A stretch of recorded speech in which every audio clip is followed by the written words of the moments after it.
श्री निम्बार्क श्री हरिव्यास। श्री श्री देवाचार्य जी महाराज का चरित्र चल रहा है। उसमें कल के प्रसंग में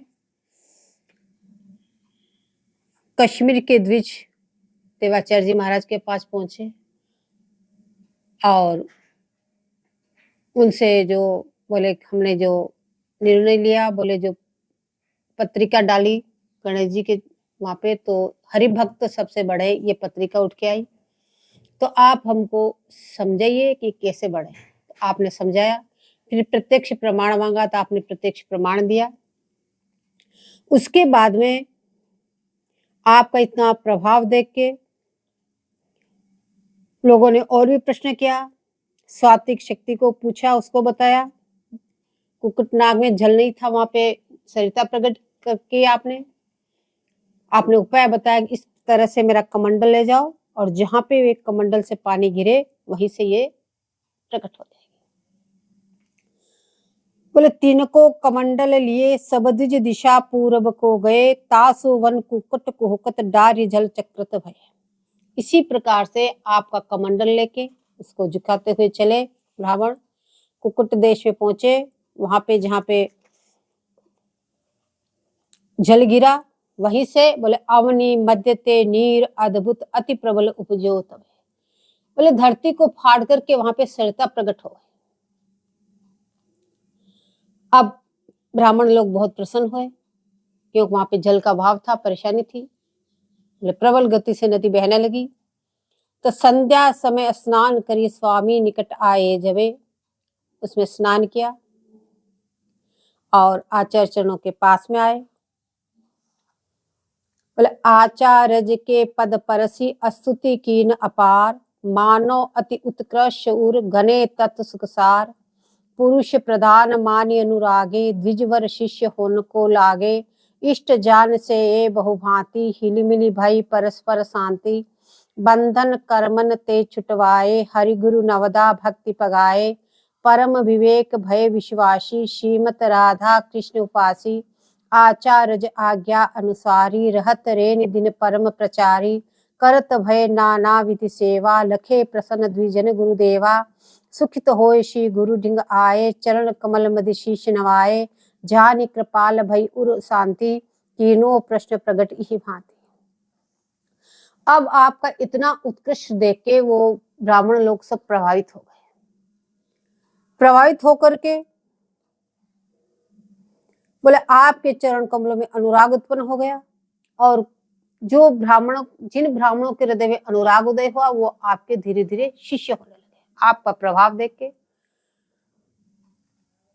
और आप जब शिष्य होने लगे तो गुरुदेव और इष्ट एक समान है, इस प्रकार से समझ करके आपने गुरुदेव भगवान की बहुत प्रकार से सेवा की। बोले हरि सदगुरु बिच भेद न पारे, इस प्रकार से आपने बोले इष्ट के समान ही श्री देवाचार्य जी महाराज की सेवा की। और सभी ब्राह्मणों ने मिलके, जो शिष्य बने वो भी, ना बने वो भी, हिल मिल के सभी प्रकार से सब ब्राह्मणों ने बहुत प्रकार से आपकी सेवा की। और जो बोले शिष्य बन गए, बहुत सारे ब्राह्मण धीरे धीरे शिष्य होते जा रहे हैं, बनते जा रहे हैं, और भी बहुत सारे बन गए। तो कहने बंधन कर्मन ते छुटवाए। बोले जो बंधन में फंसे हुए थे, अनेक प्रकार के साधन करके, अनेक प्रकार के कर्म करके, अनेक प्रकार के धर्म करके, वर्णाश्रम का धर्म का पालन करके, जो बोले वो पाप और पुण्य के बंधन में फंस गए, दोनों ही बंधन के कारण। तो बोले उस बंधन को आचार्य चरणों ने छुड़वा दिया और हरि गुरु नवदा भक्ति पगाए। गुरु महाराज की नवदा भक्ति उनको प्रदान की। बोले इस प्रकार से संतों की और गुरुओं की, आचार्यों की नवदा भक्ति के द्वारा बोले उनका अर्चन पूजन होना चाहिए, ऐसा उनको उपदेश दिया। अब परम विवेक भय विश्वासी, बोले वो ब्राह्मण देव विवेकशाली थे, सब में इतना ज्ञान तो था ही, फिर वो भक्ति मार्ग में आए, दास भाव में आए, तो बोले परम विवेकी तो थे ही, लेकिन उनको पूर्ण रूप से विश्वास हो गया, हाँ यही सत्य है, अब तो हमको केवल अपने इष्ट की सेवा पूजा करनी चाहिए, भगवान की सेवा पूजन करनी चाहिए। और इस प्रकार से विश्वास, दृढ़ता से विश्वास करके बोले युगल किशोर जी के अनन्य उपासक बन गए, श्रीमत राधा कृष्ण उपासी। आचार्य आज्ञा अनुसारी रहत रेन दिन परम प्रचारी। अब आचार्य चरणों ने उनको जैसे जैसे आज्ञा प्रदान की, इस प्रकार से भजन करो, ऐसा चिंतन करो, ऐसा मनन करो, इस प्रकार से ये करो। बोले उन आज्ञा के अनुसार रात्रि दिन भजन करते हुए, बोले वो भी अब इस धर्म का वो पंडित भी कश्मीर में प्रचार करने लगे। करत भय नाना विधि सेवा, लखे प्रसन्न द्विजन गुरुदेवा। अब सबसे बड़ी सेवा गुरुओं की, संतों की क्या है? बोले उनकी आज्ञा का पालन करना। शारीरिक सेवा तो करते ही हैं, लेकिन फिर भी उनको ऐसे आज्ञा पालक देख के बोले गुरुदेव भगवान बहुत प्रसन्न हो गए। श्री देवाचार्य जी महाराज बहुत प्रसन्न हो गए। जब ब्राह्मणों ने सबने देखा, जो अवैष्णव थे वो भी सेवा कर रहे थे, जिन्होंने अभी गुरु नहीं बनाए वो भी सेवा कर रहे थे, तो उन ब्राह्मणों ने देखा अब आचार्य भर तो बहुत प्रसन्न है, अति के प्रसन्न है। तो अति के प्रसन्न देख करके सुखित होए श्री गुरु ढिंग आए। वो भी बड़े प्रसन्न हुए, बोले गुरुदेव इतने प्रसन्न हैं। तो सब इकट्ठे होके पुनः आचार्य चरणों के पास में आए और चरण कमल मध्य शीश निवाए। उनको बार बार प्रणाम करके और हाथ जोड़ के विनती कर रहे, जानि कृपाल भई उर शांति, कीनो प्रश्न प्रगट ही भांति। बोले जब प्रणाम किया आपने, उनको आशीष दिया, तो समझिए इसमें बड़े ही कृपा बरसा रहे हैं, बड़े ही दयालु हैं। इसमें हम जो कहेंगे वो वापस हमारी इच्छा की पूर्ति हो जाएगी। इसलिए उन ब्राह्मणों ने क्या किया, उनको ऐसे कृपालु जान करके पुनः एक प्रश्न कर दिया। अब कहने लगे कि अमरनाथ मदि सब कहे, शिव को अचल निवास, हम हो निरखे दृगन सो, जब तुम करो प्रकाश। बोले हे गुरुदेव भगवान, हमने सुना है अमरनाथ में बोले शिव जी निरंतर अखंड विराजित रहते हैं। तो बोले यहाँ पे अखंड अचल निवास शिव जी का है, लेकिन हमने आज दिन तक उनको कभी देखा नहीं। इसलिए यदि आप कृपा करें तो अमरनाथ में हमको शिव जी के दर्शन हो सकते हैं, आप उनको प्रकट कर सकते हैं, क्योंकि आपका सामर्थ्य आपने देख लिया था, आपका प्रताप पहले ही आप जान चुके थे कि ऐसी कोई चीज नहीं है जो आप कर नहीं सकते। बोले साक्षात भगवान ही है, जो चाहेंगे वो सब कुछ हो जाएगा। तो आपने एक विनती की ब्राह्मणों ने, हे भगवान अमरनाथ में हमको आप शिव जी के दर्शन कराइए। इन नैनन सो शिव लख लीजे, तो आनंद सुधा रस पीजे, ऐसी सब ही के जिए आई, तुम बिन को करी सके उपाई। सुनी सकल विप्रन की बानी, अपने उर्मति कीन निदानी, मूर्तिवंत वस्तुचित आने, आचार्य बोले सुख माने। जो तुम अवया छिन उठ जय हो, तो शिव को नैनन लखि पे हो, बर्फलिंग प्रगटे विकराला, अंतर ध्यान होई तत्काला। सुनि गुरु वचन विप्र उठ धाये, श्रीमत अमरनाथ तहां आए, गुफा मध्य शिवलिंग निहार्यो, आचार्य ऐश्वर्य विचार्यो। अब इस प्रकार से विनती कर रहे हैं और कहने हे भगवान, हे गुरुदेव, हम हमारे इन नेत्रों से साक्षात शिव जी के अमरनाथ में दर्शन करना चाहते हैं। अगर आप कृपा करके हमको दर्शन करा दोगे तो हमें बड़े ही आनंद की प्राप्ति होगी।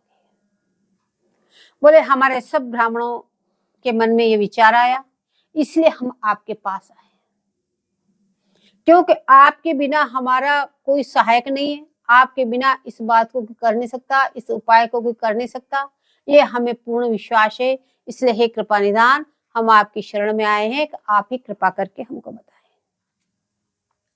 सुनी सकल विप्रन की बानी।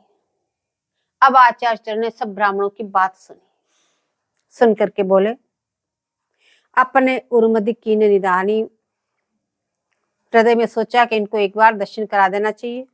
निश्चय किया, मूर्तिवंत वस्तुचित आनी, देखा इसमें कहां शिव जी है, पता चला। तो आचार्य बोले सुख मानी। अब आचार्य चरण जैसे ब्राह्मणों को सुख प्राप्त हो ऐसी वाणी बोले, बोले तुम या अब या ही क्षण उठ जाए हो, बोले इसी क्षण तुम उठ के अमरनाथ में चले जाओ, एक क्षण की देर मतलब, तो शिव को ने नन लिखी पे हो, इसी वक्त तुमके शिव जी के वहां पे दर्शन हो जाएंगे।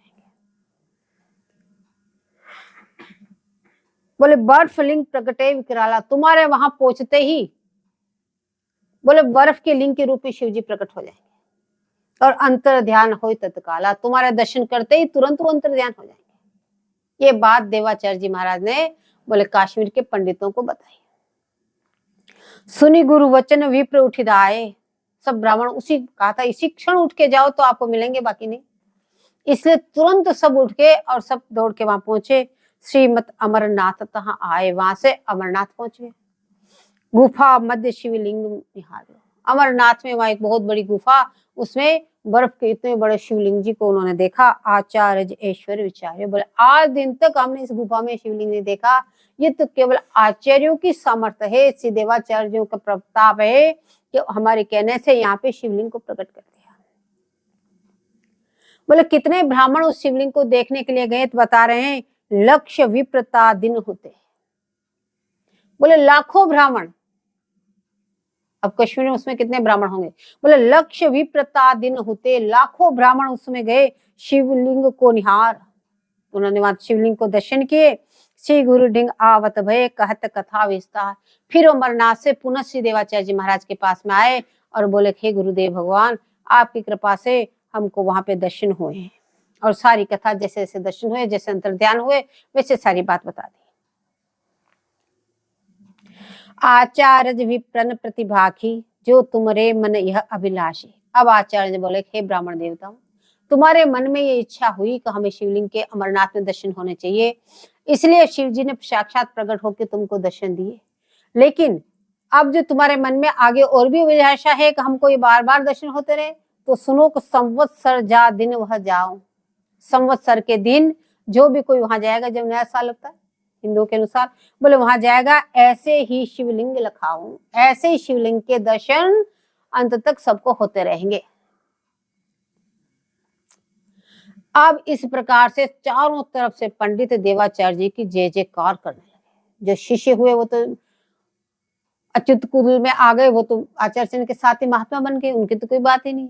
और जो शिष्य थे अपने भजन कर रहे हैं, और जिनको ये प्रताप चाहिए था तो उनको ये दर्शन कराए, अब वो भी आचार्य चरणों का गुणानुवाद करने लगे। लेकिन कोई एक पंडित हो तो प्रमादी, एक पंडित ऐसा भी था जो बड़ा ही प्रमादी था, नास्तिक था, उसको आस्था नहीं थी इन सब बातों में, बौद्धिक और अनिश्वरवादी, गौर नास्तिक।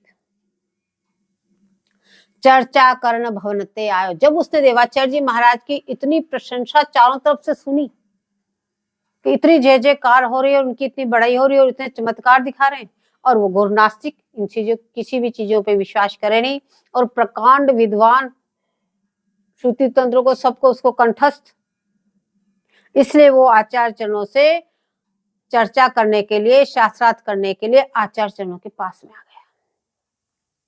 श्री आचार्य पे चली आयो, अपने घर से उठ के आचार्य चरणों के पास में आके बैठ गया। कहत भयो नाना विधि वचना, शट ऋषि वचन तंत्र श्रुति रचना, आचार्य ताकी सुनी बानी, कहत भय सुनी मृदु मुस्कानी। अब वो पंडित आके अपना मत वहां पे कहने लगा, नाना प्रकार की श्रुति तंत्र मंत्र षट ऋषियों के वचन, इस प्रकार से नाना प्रकार के जो उसको था उस सब प्रकार के वचन कहने लगा आचार्य चरणों को। बोले इसी मार्ग में चलना चाहिए, बोले आपने तीन सबको भ्रमित कर दिया, ऐसे वो कहने लगा। आचार्य चरण शांत चित्त से उसकी सारी बात सुन रहे। अब उसकी बात पूरी हो गई तो आचार्य चरण बोले मंद मुस्काते हुए उससे बोले कि रे पाखंडी दीजिए वो पुधारी। बोले तू तो घोर पाखंडी है, केवल तेरा भेष ब्राह्मण मात्र है, न तो इतनी घोर नास्तिक की बात तू कर रहा है, बोले तू तो पक्का पाखंडी है। याते कौन रीति वस्तारी, या मेरे सामने आके तू ये कौन सी रीति मुझको बता रहा है, ये पाखंड धर्म जो तू मुझे बता रहा है, बोले ये कौन सी रीति तू कहां से लाया, ये कहां लिखी हुई है। बोले सुन, वास्तविक रीति तो ये है, कृष्ण कृष्ण मुखते सब भाखो, कृष्ण केल उर्मदि अफिलाको। बोले वास्तविक रीति सुन, तू जानता नहीं, तू तो बड़ा घोर पाखंडी है, जाने कौन प्रकार की रीति तू आके सुना रहा है। सुन वास्तविक रीति, बोले निरंतर राधा कृष्ण राधा कृष्ण का स्मरण करो, उनका नाम लो और निरंतर उनकी केली को हृदय में चिंतन करो, ये वास्तविक विधि है। कृष्ण कमल दल नैन बिनु वृथा वाद उपजात, राधा कृष्ण उपास दृढ़ सोई हमें सुहात। और सुन पंडित, बोले युगल किशोर जी के गुणानुवाद के बिना, कृष्ण कमल दल नैन बिनु, बोले उनके गुणानु बिना, उनके दर्शन किए बिना, बोले वृथा वाद उपजात। और दूसरी जो भी तुम कुछ बातें करते हो ना, ये मुझे व्यर्थ का वाद विवाद लगता है। मुझे इन बातों में रुचि नहीं है। ये व्यर्थ का वाद विवाद करके समय नष्ट करना, बोले मेरी इसमें रुचि नहीं है। इसे तू समझ जा। हम तो राधा कृष्ण उपास दृढ़ सोई हमें सुहात। हम तो राधा कृष्ण के अनन्य उपासक हैं, दृढ़ता को लिए हुए। बार बार तुम्हारी इन बातों को हम नहीं सुनते। बोले हमें वही बातें अच्छी लगती है, अन्य प्रकार का वाद विवाद मेरे सामने करने की कोई तुम्हें आवश्यकता ही नहीं। आचार्य चरणों ने अच्छी तरह से उसको कह दिया। यह भाव जाब उर्मदि भासे, ताकि अमल अलौकिक आसे, राधा कृष्ण तत्व सुख सारा, शिव विधि विष्णु करत निरधारा, यही धर्म विशुद्ध सुख रूपा, या सम और न वस्तु अनूपा, राधा कृष्ण वचन मुख भाखो, और आपने उर्मदि राखो, जो मो वचन मान्य सब लेवो, राधा कृष्ण इष्ट धरी सेवो, युगल सचिदानंद स्वरूपा, उपमा हूं ते अमित अनूपा। बोले इसलिए तुम अपने हृदय में भावयुक्त बोले युगल किशोर जी की उपासना करो, भावना को धारण करके, और उनकी जो अमल अलौकिक जो लीलाएं हैं, बोले उनका चिंतन करो, उनका मनन करो, और एकमात्र उन्हीं की आशा रखो। बोले राधा कृष्ण ही सब तत्वों के तत्व हैं, सार के सार हैं, सिद्धांत के सिद्धांत है। बोले सबके कारण आप है, आपके कारण कोई नहीं। इनको इस प्रकार से सर्वोपरि जान के इस तत्व का सुख सार यही है। बोले तुम राधा कृष्ण अपने मुखारविंद से निरंतर रटन लगाओ। और देखो, बोले शिव विधि विष्णु करत निर्धारा। ये बात मैं स्वयं नहीं कह रहा हूं। शिव जी भी राधा कृष्ण का गुणानुवाद करते हैं, विष्णु भगवान भी उनका गुणानुवाद करते हैं, बोले ब्रह्मा जी भी उनका गुणानुवाद करते हैं, और उन्होंने स्वयं निर्धारण किया सर्वोपरि तत्व भगवान श्री कृष्ण ही है और उनका भजन करना चाहिए। और तू पंडित जाने कौन सा अनर्गल आलाप कर रहा है, क्यों पाखंड धर्म फैला रहा है। बोले यही धर्म विशुद्ध सुख रूपा। यदि तुम सुख चाहते हो तो सर्वोपरि धर्म भी यही है, सर्वोपरि ये विशुद्ध धर्म भी यही है। इसलिए तुम इसमें निरंतर राधा कृष्ण का जाप करो। या सम और न वस्तु न, बोले इसके समान और कोई वस्तु है ही नहीं। युगल किशोर जी के समान और कोई वस्तु नहीं है, कोई इष्ट नहीं जो आपको इतना सुख प्रदान कर सके। बोले ये मैं ही नहीं, समस्त शास्त्रों का सार, श्रुतियों का सार, और सभी इन्हीं का गुणानुवाद कर रहे हैं। इसलिए है पंडित, तुम भी उन्हीं का गुणानुवाद करो। इसलिए राधा कृष्ण वचन मुख भाखो। इसलिए तुम तो निरंतर राधा राधा राधा राधा नाम की रटन लगाओ। इससे बढ़कर और कोई चीज नहीं।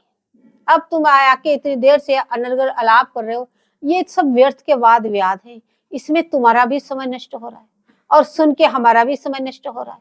तो ऐसे समय नष्ट करने से कोई फायदा नहीं। इसलिए पंडित जी, तुम स्वयं इस तत्व को समझ के अपने बुद्धि से विचारो। और बोले सभी, इस बात को सिर्फ मैं नहीं कह रहा हूँ, ये तंत्र मंत्र शास्त्र वेद पुराण, बोले सभी इन्हीं का गुणानुवाद कर रहे हैं। ये सब सार का सार वस्तु मैं आपको बता रहा हूँ। इसलिए आप भी राधा कृष्ण का नाम का उच्चारण करो और आपने उर्धरी राखो, और इसी को युगल किशोर जी को अपने हृदय में बसा के रखो। जो मो वचन मान्य सब लेवो, राधा कृष्ण इष्ट धरि सेवो। और मैं तुमसे कह रहा हूं, तुम सब मेरी बात को मान जाओ। यदि तुमने मेरी बात को मान लिया और मेरी बात को मान करके बोले युगल किशोर जी राधा कृष्ण को ही अपने इष्ट मान के बोले उनकी सेवा करो। ये व्यर्थ के वाद विवाद में कुछ मिलने वाला नहीं है। समय निकला जा रहा है। इसलिए मैं तुम्हें तत्व का तत्व बता रहा हूं, सार का सार बता रहा हूं कि तुम राधा कृष्ण नाम का उच्चारण करो, उन्हीं की शरणागत हो और उन्हीं को अपने हृदय में धारण करो और उन्हीं को अपना इष्ट मान करके उनकी सेवा पूजा करो। क्योंकि युगल सचिदानंद स्वरूपा, युगल किशोर सच्चिदानंद घन स्वरूप है। उपमा हूं ते अमित अनुपमा, बोले उनकी कोई उपमा ही नहीं दे सकते। उपमा तैसी अति अनुपम ये छवि है, बोले इसका निरंतर चिंतन करते हुए तुम उनका नाम जाप करो। बोले नित्य वपु नित्य सुख निधि अगुण सगुण प्रकाश है, भाव पगी भावक भय ते निरखी रस अनयास है। शिव शेष गौरी गणेश अज सुर जपत मुनिवर जाप है, या नाम बिनु पड़ी गुनी विविध विधि वचन असद अलाप है। बोले हे पंडित जी, वो सच्चिदानंद घन स्वरूप है, नित्य वपु है, नित्य किशोर व सम्मिलित व जोरी है, वो नित्य तो नित्य है, और जो बाकी जितने भी है बोले वो नियमित है। बोले नित्य युगल किशोर जी है, बाकी सब नियमित है। इसलिए तुम उनके चरण कमलों में अपना भाव रखते हुए और उन्हीं का अंदर अनन्य उनके उपासक बन के उनका भजन तुम करो, तो अनायास ही तुमको वो प्राप्त हो जाएंगे। तुमको ज्यादा कोई प्रयास भी नहीं करना पड़ेगा। बोले देखो, शिव शेष गौरी गणेश अज सुर, बोले ये और मुनिवर सभी युगल किशोर जी के ध्यान करते हैं, सभी उन्हीं का भजन करते हैं। इसलिए सर्वोत्कृष्ट बोले राधा कृष्ण ही है। या नाम के बिना तुमने जो भी पढ़ा, जो भी तुमने सुना, जो भी तुमने गुना, या नाम बिनु पड़ी गुणी विविध विधि, अनेक प्रकार के जो तुमने पढ़ा और अनेक प्रकार के जो वचन तुम बोल रहे हो, बोले वो सब असद अलाप है, वो सब असत्य बात है। तो ऐसी अनर्गल वार्तालाप बार बार आकर मेरे से मत करो, क्योंकि कितने सारे पंडितों को प्रत्यक्ष प्रमाण दे के समझा के आए, फिर भी एक आके इस तरह से, तो आचार्य चरणों ने उसको अच्छी तरह से समझाया। अब सुनि श्री आचार्य वचन विप्रन कौन सुहाय, हेलन युक्त बोलत भय सुनि स्वामी अकुलाय। अब इस प्रकार के समझाने पर भी अब ये बोले घोर पाखंडी, देखो पाखंडियों को जल्दी से बात समझ में नहीं आती, क्योंकि वो अपना पाखंड मत ही विस्तार करना चाहते हैं, वो उसी में पगे हुए। तो आचार्य श्री की देखो इतने सारे पंडित सब शिष्य बन गए, जो जो आचार्य चरण कह रहे वैसे कर रहे, उनकी जो जो इच्छा थी उनको सब जगह दर्शन कराए, उनको शिवलिंग के दर्शन कराए, सबको इतना प्रत्यक्ष प्रमाण देख करके भी पाखंडियों के हृदय में कुछ भी नहीं आया। क्यों? एक तो उनमें अहंकार, दूसरा घोर पाखंड। और इतने पर भी आचार्य चरणों ने इतना प्यार से दोबारा वापस समझाया कि तत्व क्या वस्तु है, तो और तुम किसका भजन करना है, इस प्रकार से भजन करो। तो वो उनके समझने के बजाय बोले क्या करने लगे, बोले सुनि श्री आचार्य वचन, आचार्य देव की वाणी सुन करके बोले विप्रन कौन सुना है। इन पाखंडी ब्राह्मणों को वो बात अच्छी नहीं लगी। बोले ये बात आचार्य चरणों की एक भी बात उनके गले भी नहीं उतरी और उनको अच्छा भी नहीं लगा। तो क्या करने लगे, हेलन युक्त बोलत भय, अब आचार्य चरण की अवहेलना करने लगे, अपने इष्ट के लिए अभद्र भाषा का प्रयोग करने लगे, हेलन युक्त अवहेलना युक्त शब्द बोलने लगे। अब जब अपने इष्ट और अपने संप्रदाय के लिए ऐसा सुना तो सुनि स्वामी अकुलाए, अब देवाचार्य जी महाराज अकुला गए, बोले इस तरह से। तब कोप सहित बोलत भय बानी, वायस्वत बोले सुचिमानी। तब आचार्य चरण को कोप आ गया, क्रोध आ गया, और क्रोध आकर तुरंत बोले तुम यहाँ आके इतने सब इकट्ठे होकर कौवा की तरह काम काम कर रहे, तो काक समान वदत सब वचना, मिट गई संस्कृत की रचना। इसलिए अब तुम काम काम ही करते रहो, कौवा की तरह बोलते रहो। उसी वक्त सब पंडितों की वाणी लुप्त हो गई। अब पंडित आपस में जो भी कुछ बोले तो सबको काम काम सुनाई दे रहा, जैसे कौवा बोलता हो ऐसे। अब सब पंडितों की वाणी कौवा की तरह हो गई, और जितने वो संस्कृत के वेद वगैरह सबकी जो रुचियां शुचियां बोल रहे थे, बोले वो सब संस्कृत भाषा तो कहीं मिट गई, इंसान की भाषा भी खत्म हो गई, वो तो कौवा की तरफ सब काम काम करने लगे। अब एक दूसरे के मुंह बोले, वो समझे मैं बोलूं तो वो भी काम काम, वो बोले तो वो भी काम काम, अब सब एक दूसरे के मुंह देखे, अब क्या करें। पंडित डरे परे पदमाही, अब सब डर गए, झट दौड़ के आए आचार्य चरण के चरणों में घिरे। अब आचार्य चरणों में घिर के माफी भी मांगे, कुछ स्तुति भी करे, तो भी बोले तो बोले वाय सुत बोले किलकाएं। अब सब शरण है ऐसे बोले, लेकिन ऐसे तो अब उनकी वाणी तो लुप्त हो गई। अब सब एक साथ काम काम काम काम करने लगे। अब जब उन सबकी ऐसे चारों तरफ काम काम की आवाज आने लगी तो आचार्य सुनी हंसे विशाला। अब आचार्य चरण को बहुत जोर से हंसी आई, बड़े जोर से हंसने लगे। अब वो जो जो माफी मांगे तो चारों तरफ उनके कौवे की आवाज आवे, काव काव काव। अब आचार्य चरण को फिर दया आ गई। दया दृष्टि भरी भये कृपाला, फिर कृपा करी उनपे दया से युक्त होकर, और फिर उनको वाणी वापस लौटाई। तो संस्कृत बोलन फिर लागे, फिर वापस अपनी वाणी में आए, फिर संस्कृत बोलने लगे। श्री आचार्य जते अनुरागे, तब आचार्य चरणों के अनुरागी जन बने वो। हारि मानी अपने घर लाए, नम्र होए हरि के गुण गावे। अब अपनी हार स्वीकार की, फिर आचार्य चरणों को अपने घर में पधरावनी करी, उनके शिष्य बने, उनके गुणानुवाद करने लगे। अब आचार्य ताते करी गवना, आए कष्टवाड़ निज भवना। कष्टवाड़ से कश्मीर में गए थे, पंडित सब आए थे उसको प्रमाणित करने के लिए। अब आचार्य चरण वहां से पुनः कष्टवाड़ में आ गए। पर्वत गुफा बसे सुखदाई, तासु देश भूपति सुनि पाई। अब वहां पहले से उस गुफा में भजन कर रहे थे, उसी पर्वत की गुफा में पुनः आ गए, अपने भजन करने लगे।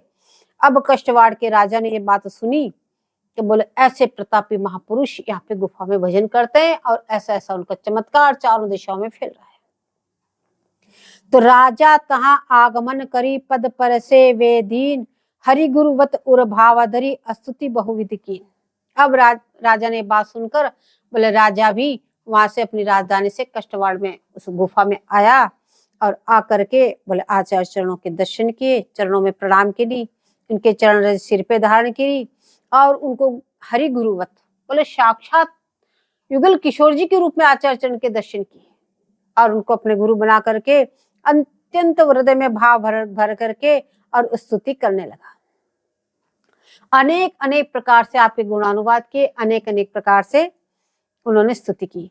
श्री देवाचार्य लिखी रीति, भूपति ते भई अधिक प्रतीति, अति प्रसन्नता निज उर आनी, बिहसी विदित बोलत भे बानी, बरम ब्रूहि नृपते इमि भाषी, नमी नरेंद्र शिर उर अभिलाषी। अब आचार्य चरणों की ऐसी वो स्तुति कर रहा है राजा, बार बार स्तुति करा, बार बार हाथ जोड़ के। इतनी स्तुति करने पर आचार्य चरण अति के प्रसन्न हो गए। अत्यंत प्रसन्न होकर और मंद मुस्कुराते हुए बोले, बरम ब्रूहि, बोले क्या चाहते हो, वर मांगो, तुम क्या चाहते हो। नृपते इमि भाषी, बोले राजा से इस प्रकार से कहा। तो नमी नरेंद्र शिर यह अभिलाषी, तो राजा ने साष्टांग प्रणाम करके चरणों में शीर्ष झुका करके अपनी बात को बताई कि काश्मीर केशर छविछाई, कष्टवाड़ मदि उपजे आए। बोले काश्मीर में किस प्रकार से केशर की खेती होती है, केशर उत्पन्न होती है, तो इसलिए है गुरुदेव मैं चाहता हूं कि केशर की खेती कष्टवाड़ में भी हो। इसलिए आपकी कृपा से क्या नहीं हो सकता, सब कुछ संभव है। इसलिए आप कृपा करके ये केशर की खेती कष्टवाड़ में भी पैदा हो जाए, आप ऐसा वर मुझे दे दो। तो स्वामी नृप मुख ते सुनि लीनो, केशर प्रगटन को वर दीनो। आचार्य चरण ने सुन करके राजा को आशीष दिया, ठीक तेरे राज्य में भी केशर उत्पन्न होगी। मेरी दृष्टि परी जो अवनी, तामदि प्रगटेगी अति कवनी। बोले यहाँ से बैठकर मैं जिधर जिधर मेरी दृष्टि घुमा के देख रहा हूँ, जहां तक मेरी दृष्टि पहुंच रही है, सिर्फ इतनी सी जमीन में केशर की खेती होगी, पूरे कष्टवाड़ में नहीं। जहाँ आचार्य चरण विराजित है, बोले जहां से मैं नजर घुमा के चारों तरफ देख रहा हूँ, जहां मेरी नजर पहुंच रही, इतनी जगह में ये केशर की खेती तुम्हारे यहाँ पे होगी। आचार्य मुख ते वर पायो, शीश नाय भूपति ग्रह आयो। इस प्रकार से आचार्य चरण से वरदान प्राप्त करके बोले राजा अपने घर पे आया। कच्छुक एक दिवस किन तहाँ वासा, फिर आचार्य भय उदासा। कुछ दिन वहां पे और रह के आचार्य चरण निवास किया। फिर अब निकुंज में प्रिया जी के पास जाने की याद आई, तो अब इसे उदास हो गए। अब सोचा प्रिया जी के पास जाना है, तो अपनी मृत्यु निहारी दृग आचार्य उठी धाय। बोले अब तो प्रिया जी के पास जाना है। वहां कष्टवास से उठ के चल के आए। वृंदावन आवत भय, पंच तत्व तन पाए। वृंदावन में आते ही इस पंच तत्व को छोड़ करके बोले प्रिया जी के पास पहुंच गए। 90 संवत्सर तन धार्यो, फिर अव्यक्त रूप विस्तार्यो। बोले 90 वर्ष तक आपने इस धरती को पवित्र किया, फिर आप प्रिया जी के पास पहुंच गए। बोले इस प्रकार से निवासाचार्य से लगा के देवाचार्य तक श्री निजबत सिद्धांत से हूबहू आचार्य चरित्र बोले गुरुदेव भगवान ने वहां से लेके इस आचार्य चरिता में लिखा, जो किशोर दास जी ने लिखा है। बोले वो हूबहू चरित्र यहाँ पे लिखा है। अब जो देवाचार्य जी महाराज हैं, इनके दो शिष्य हुए हैं, एक तो सुंदर भट्टाचार्य जी और एक ब्रजभूषण देवाचार्य जी। ब्रजभूषण जी, देवाचार्य जी तो एक है, ब्रजभूषण जी। तो सुंदर भट्टाचार्य जी तो गद्दी नशीन हुए और ब्रजभूषण देवाचार्य जी की परंपरा चली, उस परंपरा में बोले हरिदास जी महाराज प्रकट हुए। इसलिए यहाँ से हरिदास जी महाराज की परंपरा अलग और अपनी अलग होगी, बाकी दोनों एक ही है, अलग नहीं है, सभी निम्बार की ही है। अब यहाँ पे इसीलिए निजमत सिद्धांत में देवाचार्य जी तक का जीवन चरित्र है। आगे उनके जो ब्रजभूषण देव जी और आगे उनकी जो परंपरा है वो अलग से उनके पास है, और अपनी अब आगे से अपने गुरुदेव भगवान ने जहां जहां से संकलन करके और प्राप्त करके उसको आगे वर्तमान तक परंपरा पूरी की आचार्य चरितावली में। तो अब इसमें सुंदर भट्ट देवाचार्य जी का चरित्र का वर्णन कर रहे हैं। बोले देवाचार्य के भय प्रमुख शिष्य द्वे सिद्ध, प्रथम है सुंदर भट्ट पुनि ब्रजभूषण जो प्रसिद्ध। बोले देवाचार्य जी महाराज के दो शिष्य प्रमुख सिद्ध हुए, दो सिद्ध शिष्य हुए हैं, बाकी तो लाखों की संख्या में शिष्य, लेकिन दो शिष्य बोले बड़े सिद्ध हुए। एक का नाम है सुंदर भट्ट देवजू, एक देवाचार्य जी, और एक का नाम ब्रजभूषण देवजू। तो ब्रजभूषण परवर्ती में श्री स्वामी हरिदास, सुंदर भट्ट के रसिकवर अनन्य नृपति हरिव्यास। ब्रजभूषण देवजू के परंपरा में आगे चल के श्री हरिदास जी महाराज प्रकट हुए हैं, और सुंदर भट्टा देवाचार्य जी की परंपरा में आगे जाके बोले रसिक अनन्य नृपति श्री हरिव्यास देवाचार्य जी महाराज प्रकट हुए हैं।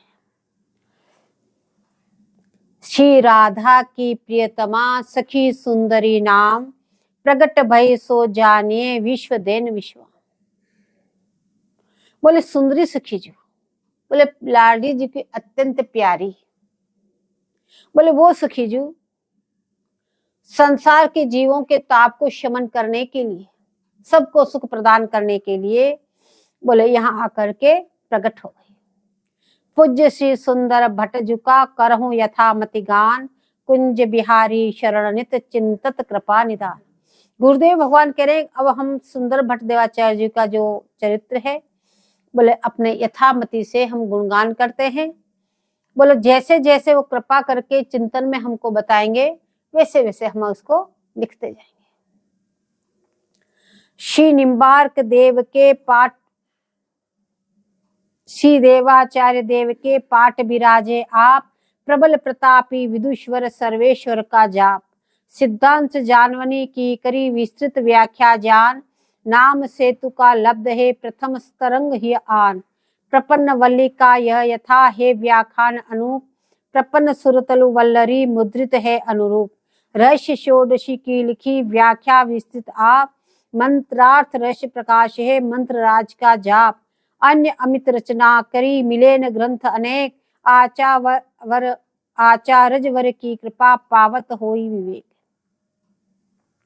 बोले श्री देवाचार्य जी के बाद में आप गद्दी पे विराजमान हुए और आप प्रबल प्रतापी रहे, बहुत ज्ञानी विदुश्वर थे, और निरंतर सर्वेश्वर प्रभु की सेवा और जाप में आप लगे रहते। निरंतर युगल किशोर जी का गुणानुवाद करना यह आपका क्रम रहा। आपने सिद्धांत जानवी की विस्तृत व्याख्या की और वो सेतु का लफ्ज के नाम से उपलब्ध है, और जो आपने प्रपन्न वल्लरी की रचना की उसकी व्याख्या की बोले वो भी अनुपम व्याख्या है। और रहस्य षोडशी की लिखी व्याख्या विस्तृत, जो रहस्य षोडशी जो पूर्वाचार्य ने ये ग्रंथ लिखे सब बोले उसकी भी आपने विस्तृत व्याख्या की नहीं, और रहस्य षोडशी में आपने मंत्र रहस्य को प्रकाश किया। इस मंत्र अपने गोपाल मंत्र राज का अर्थ किया और निरंतर गोपाल मंत्र राज का जाप आप करते रहे। इस प्रकार से आपने अनेक अनेक उसके बाद में इनकी टीकाएं करके बोले इनका मंत्रराज की व्याख्या करके इसके बाद में आपने अनेक अनेक ग्रंथों की रचनाएं की। बोले अमित ग्रंथ जिनकी कोई गिनती नहीं, इतने ग्रंथों की रचना आपने की, लेकिन समय प्रबल आज वो ग्रंथ अप्राप्य है, मिले न ग्रंथ, अनेक ग्रंथ वो मिले भी नहीं, किधर से कहाँ गए। बोले आचार्य वर की कृपा पावत हुई, जिसे किसी पे आचार्य चरण की कृपा होती है तो विवेक के द्वारा उन बातों को वो समझ सकता है, बाकी तो सब ग्रंथ अभी अप्राप्य है। आप जो कह रहे हैं आगे जो इनके जीवन चरित्र को लिख रहे हैं उसमें अनंत राम कृत वंदना आचार्य जवर रूप, सो यहाँ उद्गत करत हो अद्भुत अमित अनुभव। बोले अनंत राम जी हुए, उन्होंने आचार्य चरणों की वंदना की, उनके रूप का वर्णन किया। बोले वो जो अनंत राम जी का जो जिन्होंने संस्कृत के श्लोक में जो उन्होंने वंदना की, उस वंदना को हम पुनः यहाँ पे लिखते हैं। वो वंदना बोले अति ही अद्भुत है और अनुपम है। बोले भटति परम रूपम सुंदरम रुक्म वर्ण जति च कुमति पक्षांस्तकुल लान महात्मा नयति पद्म जस्रम विष्णु मार्गेण स्वीयान स जयति परमोजा सुंदराख्यो ही भट्ट। बोले विनम्रता पूर्वक धरे अनन्य भाव अनुरूप वैष्णव पथ आरूढ़ नित परम तेजमय रूप। बोले आपने पूर्ण अनंतता को धारण करके इस पथ पे आप आरूढ़ हुए, बड़ा ही भावयुक्त निरंतर युगल किशोर जी के भाव चिंतन में आप डूबे रहते, और आपका जो स्वभाव था बोले दैन्यता युक्त, अति के विनम्र थे। आप जैसे गुरुदेव भगवान ने जैसे जो पथ बताया कि गुरुदेव भगवान तो आप समान सबकी, तो बोले उसी पथ पे आप नित्य आरूढ़ रहे, उससे टस से मस नहीं हुए, और इस प्रकार से भजन करते हुए आपका जो मंगल विग्रह था बोले बड़ा ही तेजमय रूप था, तेज प्रकाश पुंजभूत, ऐसे आपका मंगल विग्रह का रूप था। बोले उन श्री सुंदर भट्टादेवाचार्य जी की जो कथा है बोले बड़ी ही अति सुंदर है, कमनीय है। बोले ये जो इनकी जो ऐसी सुंदर कथा, इनकी निरंतर रस भजन में डूबे रहते, निरंतर युगल किशोर जी का गुणानुवाद करते और निरंतर उसी रीति में लगे रहते, और किसी से कोई प्रयोजन नहीं। बोले अब उनके चरण कमलों में गुरुदेव भगवान के रहे जय जयकार करते हुए उनके चरण कमलों में अब शीश झुका सकते हैं। बोले मार्ग शीश शुक्ला तिथि द्वितीय शुभ दिन आज, जान पाटोत्सव करते रहो कर्ण विषय कल्याण।